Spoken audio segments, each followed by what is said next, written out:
How's it going, everyone? So today, this is going to be a bit of a different video. I decided to do something bike related. Again, it's been a while since I've done something bike related on the channel. So this is my girlfriend's Specialized Ruby road bike, and we need to put a new bottom bracket in it. So this thing's done a lot of miles. I think we've put something like somewhere between 5,000 and 8,000 miles on this bike, and it's just kind of time to do some updating. So I've got my bottom bracket. So this is pretty much just going to be walking you through basic bottom bracket removal and installation. In this case, this is the SM BBR 60. This fits the Shimano crankset that she has on this bike. Look at your manufacturer specifications for bottom bracket replacement. Obviously you want one that fits both the spindle for your crankset and also the socket for, or the threads or press in that you would have here. It's worth noting that this is an external bottom bracket shell, so this is the screw-in kind, for lack of a better term. And so it has these cups. They're hard to see here, but they have basically these little cups that that screw in to the outside of the frame, whereas in the press fit ones you actually hammer the bearings in. And I can do a press fit one eventually when I have to do one of those again. But for now we're just going to be doing an external bottom bracket. It's pretty simple. So basically, yeah, come on a journey and we're going to replace this. So yeah, stick around. So the first thing we need to do here is we're going to need to loosen these bolts. So there's some bolts here on both sides of the crank arm that we need to loosen and basically take the crank arm off. We also need to take out this cap here. And this basically just holds the crank arm flush. So 2 bolts here and here that hold the crank arm on. They're right here in this hole. And then the plug. So let's talk about what you're going to need for this. Probably going to need a set of hex keys, metric, probably, like 99.9% of bikes at this point, metric. And you're also going to need a Park Tools BBT9 if you're using an external bottom bracket. And most likely, if it doesn't come with it, you'll also need a Shimano adapter, like the FC24 adapter. Mine's like permanently stuck in my bottom bracket tool, but this basically fits inside here for the smaller bottom brackets. So this bottom bracket is going to be the bigger one.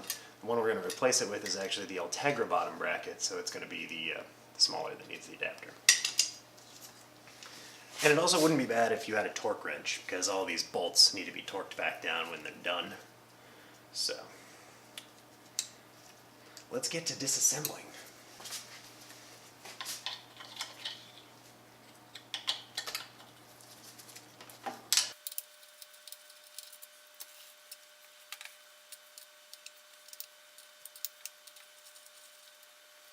Okay, so now we've got these bolts out. We need to take this end cap out, and I'm going to show you how to do that here in a sec.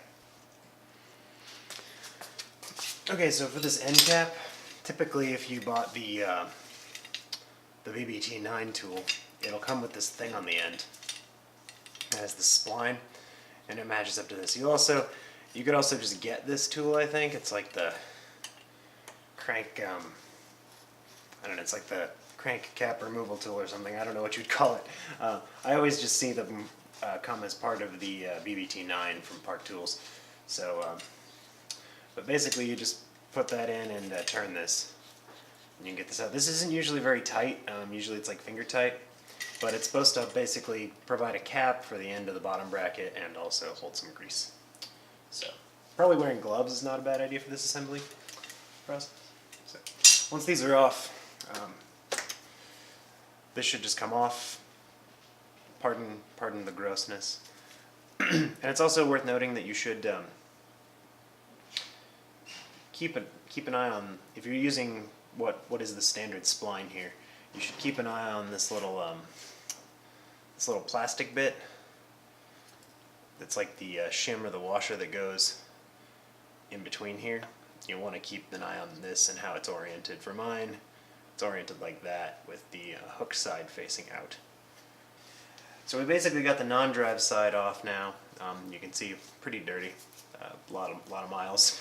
Hard to wash back here. This bike needs a serious cleaning anyway, but we need to then remove this collar that retains this, but first we need to get the bottom bracket or the crank spindle out, which should be a pretty easy task.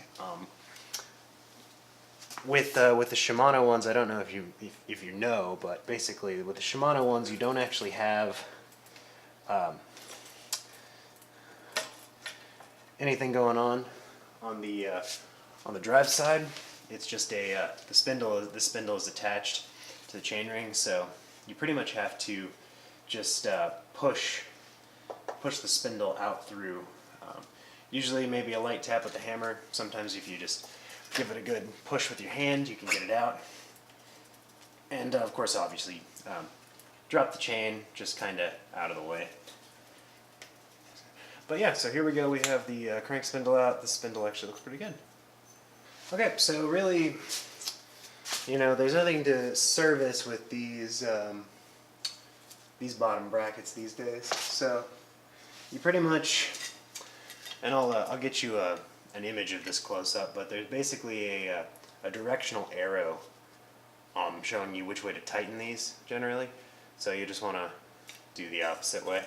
In this case, for this side at least, it's tighten it to the right, so standard righty-tighty, lefty-loosey. So we just need to get our tool on, which fits the splines nicely, and then just give it an old college try here. Oh, there we go. Okay, so that one wasn't too bad. Some of them are really terrible. And looks pretty good, actually. So these bearings have seen better days. They were starting to leak a bit. Okay, so now we're here on the drive side. And I was just looking at this, and it looks like this one is going to be the opposite way, so it will be righty-loosey, lefty-tighty, if you will.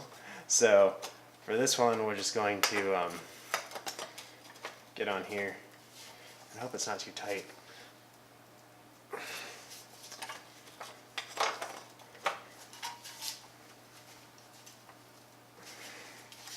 Oh, but it is. Something about the drive side is always really tight, at least in my opinion. So this particular drive side is actually really, really tight. And being that, of course, I am a weak cyclist, I'm going to use a piece of pipe over the end of this. Don't joke, don't laugh at me. Like, this is just a big-ass piece of pipe that I have lying around for such an occasion. So make sure the tool's on there. Get the pipe on there carefully. And there it goes. The bike with my own hands. So, out comes the old, and there's the drive side. Drive side bearings, they feel okay as well, though the seal does look like it was beginning to maybe fail a bit. So, I'm glad to just replace it. Bottom brackets are relatively cheap these days, so there's that. And at this point, what you really want to do, after you've got the bottom bracket out, is just kind of take some time, inspect the threads, make sure everything looks okay in there, clean up what you basically would never be able to clean up with your chain rings on. So I'm going to do that real quick, and I'll be right back. Alright, so we've cleaned this area. It's nice and looks nice and shiny now. Cleaned out all the gunk and goop inside here, which is important, in my opinion. And so, next we're going to actually install the new one. I'm going to put this drive side in first so that it lines up everything else. And remember that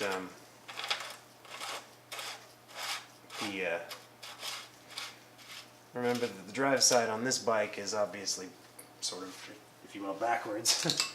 This just fits inside your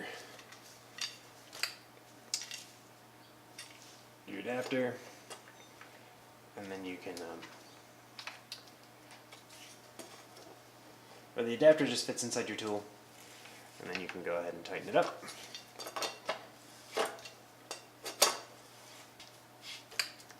It is really important to remember that, you want to make sure you start these threads hand tightening first, not just use the tool. But I did that. We're going to give it a good snug. I never use much grease on these because they just heap the grease in here. They heap the grease on the threads. Like, it gets pretty much everywhere. So you don't necessarily have to worry about that, although if you are the kind of person who really, really wants to, you can definitely grease like the threads. You can put more grease in here, although they usually put plenty in here. So there's that. We'll swap to the non-drive side real quick and we'll put that on.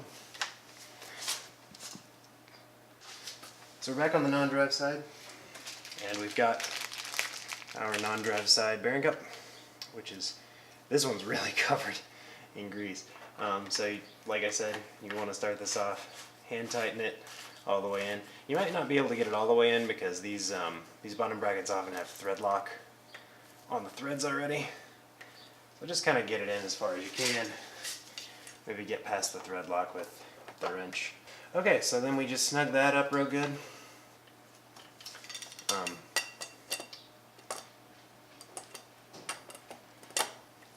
You don't have to kill the thing, but you do have to make sure it's nice and tight. Oops. So there we are, bottom bracket successfully reinstalled. And then pretty much what we do now is we offer up the spindle again. Once you've cleaned it a bit, so clean this up a little bit. Shaft is nice and clean. Just make sure the most important thing is to make sure there's no gravel or grit on this shaft when you put it back in, and make sure you get the chain looped back into the equation, which generally means that you can just kind of get it. So we're gonna offer that up to the back side, slide it through, and of course, as you can see, I really greased everything back up again. So we'll wipe that down. So now we've got the spindle back through. Obviously, we need to attach the other pedal. That's pretty easy. Basically, you obviously want to look through, find the splines where you line up, and make sure we don't forget our this little guy. Make sure you remember his orientation. So now we're all hooked up. This is through. The first thing you're going to want to do is run this plug back in. And what this will do, it'll actually assist in tightening up the drive line. So pulling the spindle through and all that jazz. Like I said before, you don't want to put too much force on. It is just a plastic cap, so you don't want to put too much force on it, but you do want to make sure and feel back here and make sure that that there's no gaps here, that the mating surface is flush with the back of your spider, or your spacers, depending on what you have. And of course, we have our 2 bolts. A little grease or maybe a little anti-seize on there go a long way,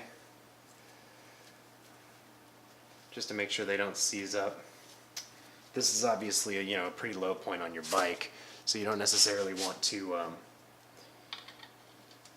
get gunk and water and stuff in there and then not have a way to get it back out. So then we're going to go ahead and put these back in.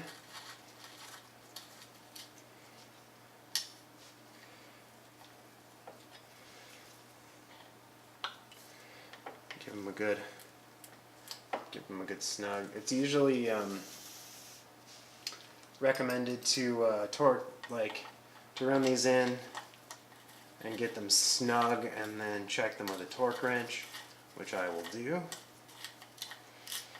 Good old Shimano recommends that you tighten to 12 Newton meters. So I will run my torque wrench up to 12. It says 12 to 14. There's no reason to kill it if you don't need to, so just like that. And then do the other one. Cool. And there you are. That is done. So the bottom bracket is done on this bike, and it feels pretty awesome. So thanks for watching, and if you have any questions or comments, leave those below.